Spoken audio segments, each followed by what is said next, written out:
Like, Mm, if I continue to think about, for example, this podcast, if I began to think about what people would think, how they would receive it, is it going to work? I mean, everyone has those things, but it's not the main focus or topic of conversation in my head. My mm, intention is to create a body of work that is going to be beneficial to others who may be able to relate, some healing for myself, being able to express a lot of these ideas and experiences. And there's an opportunity for people to learn, for me to relearn, mm, and mm, possibly, add some more things into my toolbox by having a conversation with someone that's like minded, has some sort of relation to me, uh, mhm, someone that has the willingness and openness to have the tough conversations and receive what I'm trying to say, because I'm trying to do the same thing, because we're literally setting intentions to do that. That is the purpose of this podcast. So that's just a little bit of an example of how we can start to change the framework of how we think about things when we're stepping off into a new territory that we haven't experienced before, a new job mm, opportunity that we've never been into. I'm mm, pivoting and doing other things. You're pivoting and doing other things. You actually set your mind to go to Thailand, and there is some level of excitement and anxiety, and you have all of these emotions, but the thing what that was driving you was adventure and this new experience and culture.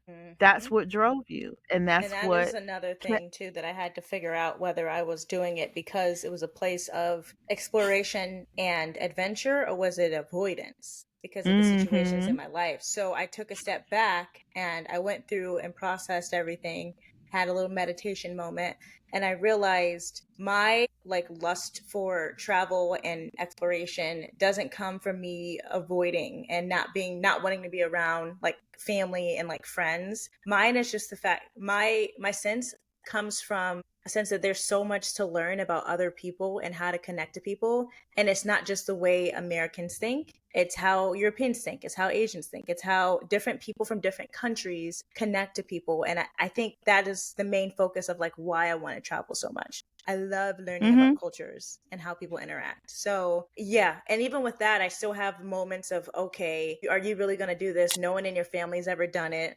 You don't know anyone in your social circle that's done it. And I'm like, and then I have to think to myself, like, I haven't met anyone in my social circle yet. Like, these are people that I still have yet to meet. And as I go through this life and as I go through and follow my dream, I'm going to meet more people that are aligned with where I want to be and the goals that I've set for myself. Mhm. So Mhm. it's just taking it day by day. Like you have good days and you have bad days, right? Or not even a whole Mhm. day.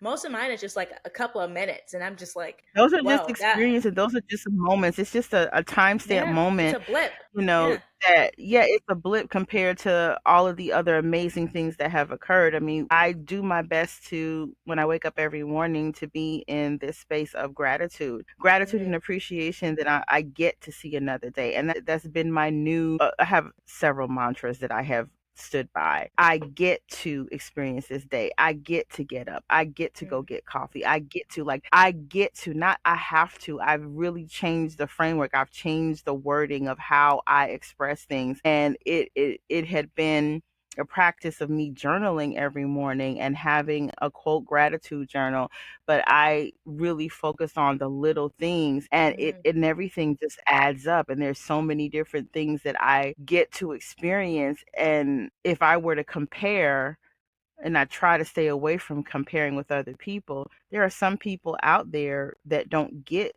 or have the opportunities that we have. And yeah, a lot of things that are happening out there in the collective is disturbing, it's upsetting, some of it a bit jarring and traumatizing. But I get to choose mm, to invest my time into that thing that's not necessarily serving a purpose. I have mm, the awareness of it, but it's not serving a purpose for my highest purpose in this moment. mm, We get to choose. And then my other mantra that I think about a lot is and that's okay. Like, I can have a conversation with somebody and we can mm, have a disagreement, and that's okay. We can have a difference of opinion without being disrespectful. mhm, I can be in a situation where someone decides that they don't want to continue talking with me because we don't, and that's okay. I wasn't really in the mood to do this podcast, and I still chose to do it anyway. Hmm. And that's okay, because I'm also honoring my feelings and emotions, but still working through them at the same time. Again, Mm, going back to mindset. And there's a lot of things that we can reject of ourselves, and there's a lot of things that we can accept about ourselves. And your perspective on that is yours and yours alone. mm, And I reject a lot of things about myself in terms of things that are not, it can be a good thing. It just depends on your perspective. I'm rejecting the times when I say I don't feel like doing something, but I know I need to do it. So I go ahead and do it. And then I feel better after doing it, like exercise. So mm, I reject being lazy about getting up every day and doing a walk. That's a mm, good thing. mm. It just depends on your perspective, and I think we're so used to going to this polarity, the negative end of the polarity of a situation, and not realizing that there's a positive end of the polarity of that situation. It is. And I accept that there are times that I'm not going to want to do something, but I do it anyway. There's just a lot of ways that I can take this and look at it, but through all of it is going to be your choice and your perspective. And once you have the awareness and you know the difference, you can then begin to work through some of those things. Make sense? It makes sense. I like this. I like this talk. I feel like, I don't know, it's bringing up things that maybe I need to like cycle through again as well. Because, Hmm. like you said, you do have those thoughts where you're like, oh, I'm rejecting this idea that I don't want to go, but I'm gonna go anyway because I know I'm gonna feel better. Uh, I There's a few goals that I made in my head, but you know that thing what you do when you're like, oh, I'm gonna work on it today, and then it doesn't get done, and then you're like, okay, I'll do it tomorrow. I'm gonna do it Hmm. tomorrow. Procrastination. Yeah, I Procrastination. used to be a do it tomorrow. Uh Today, huh. I'm a Uh huh. today Uh huh. person today. Uh-huh. But Yeah, I mean, there's a lot that, people come out with to help us kind of have a better understanding, and what you do with it, is going to be based upon your experience and your perspective. And we're all learning and we're all growing. And, what you define that as is extremely, like what you read, you know, it's a lot to process, because we are just a drop in this society, mm, in this world. We're just a drop in the bucket. And you can have the mindset that you don't really matter and it doesn't matter, but you do. Because in this collective, and the part that you have to play in this collective, it can be very impactful. And one of the things that I have been discussing with a group of people is that we do matter. And even though there's a lot of these distractions and things that are not very, pleasant and humanitarian that are going on, we can do our part to add to it, and we can also attract other people who have that kind of mindset, and then we can start to build and have real community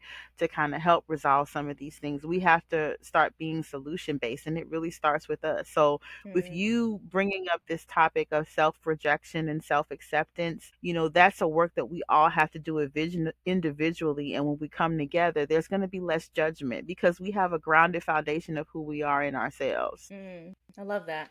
I feel like once you are Hmm. grounded, I feel like that's what's the missing piece in a lot of different people's narratives, because I do feel like a lot of the things that they say negativity it's towards you is also them self-rejecting as well. Hmm. And a lot of Hmm. times they're spewing out things that they've said to themselves countless times, and it comes out. And I don't think they really Mhm. realize what kind of impact you're making on another person when they're trying to do better and be better as well. So, We definitely, I think we as a society, we really got to get to the root of a lot of the things that are going on in this society, and it starts with us individually. mhm, And we got to learn to, let's just take the word, and this just came to mind. Let's just take the word selfish. mm, There's times that some of the definitions of these words kind of get schooled. And if I'm doing something that I want to do and someone comes and interrupts and they want me to do something for them, I could potentially be called selfish because I don't want to do what they want to do. mm, But am I being selfish, or is that person being selfish for interrupting me from doing what I want to do? And then sometimes there's this guilt that people tend to play,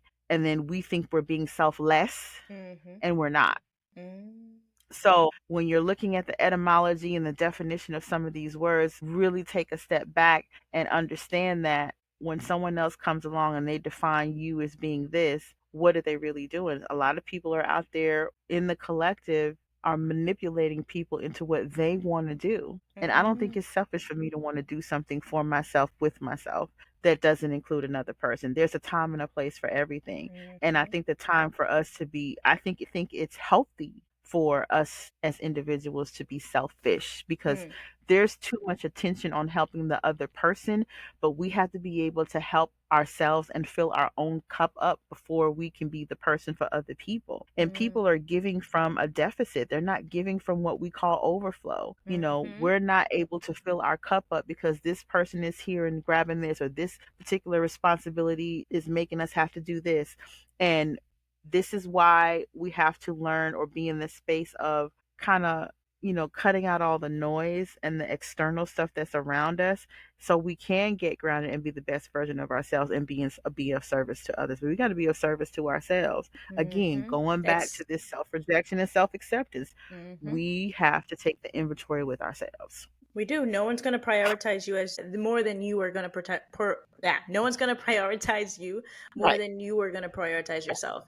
And that was Right. something that I learned because I just got into this new sequence of numbers. When the whole all of these, it was basically like you're trying to be everything for everyone at all the time. So people will call Mhm. you in the middle of the night. Your friends calling you at 3 a.m. Like, hey, can I come over your house because this happened? So Mhm.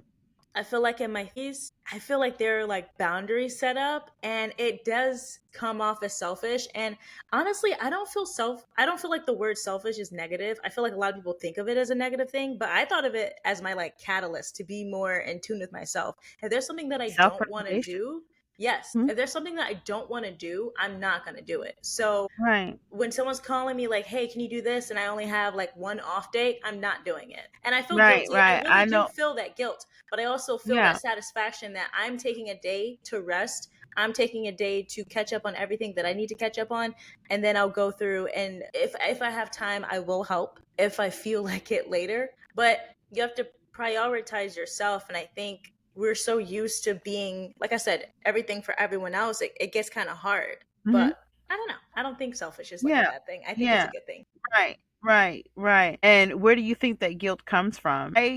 In my observation, I think that the tendency to feel guilty Mm. about it has come from the self talk or something that someone else has put in you or projected to you and saying, oh, you don't want to help me, you're being selfish. And then you feel guilty about it because you've been in this cycle of doing it for so long that when it comes time for you to do it, it's going back to your level of self esteem, Mm. self esteem in terms of, do I deserve to have this for myself, or do I need to continue to do for others and put myself on the back burner? Mm. Right. That, And or you're measuring your self worth with how much you give to people and how much you do for right. others. Like this rabbit hole gets deep. This rabbit Mm. hole, that's why self development and self awareness and, getting grounded and locking into your spiritual self and having that relationship with your spirit self is so important because there are exchanges that we have with people who, don't have the best interests. You don't have your best interest in mind, Mm. and they're constantly siphoning and taking your energy and then projecting, making you feel this emotion of guilt because they've essentially manipulated you into thinking that they're more important than you. Mm-hmm. So Mm-hmm. it's so layered. This can go so many different ways. I don't know if we're gonna be doing this in parts, but this is the foundation. Like, It's this is huge. intense. It It is. is. This can go in so many different ways. And I'm thinking of all the occasions when I poured out and gave and gave and gave until I was depleted. Mhm. And sometimes Giving your last. And then giving people my just last. think it's something to expect. Like they're not even, well, they say thank you. Of course, they're appreciative. But the minute you say no or the minute you stop giving your last, they're like, well, you're not of use to me anymore. Yeah, you did it before. How come you changed? What happened? And you have people who have this sense of entitlement that they're entitled to your energy. They're entitled to your time. They're entitled to do whatever they want, whenever they want, however they want. Mm-hmm. And that is because we have a tendency to not have the boundaries in place. Mm-hmm. That boundary line gets pushed Blurred. until it's blurred, until it's non-existent. And then we lash out and get angry, but we're not angry at them. We're really angry at ourselves because we didn't keep that boundary line in place.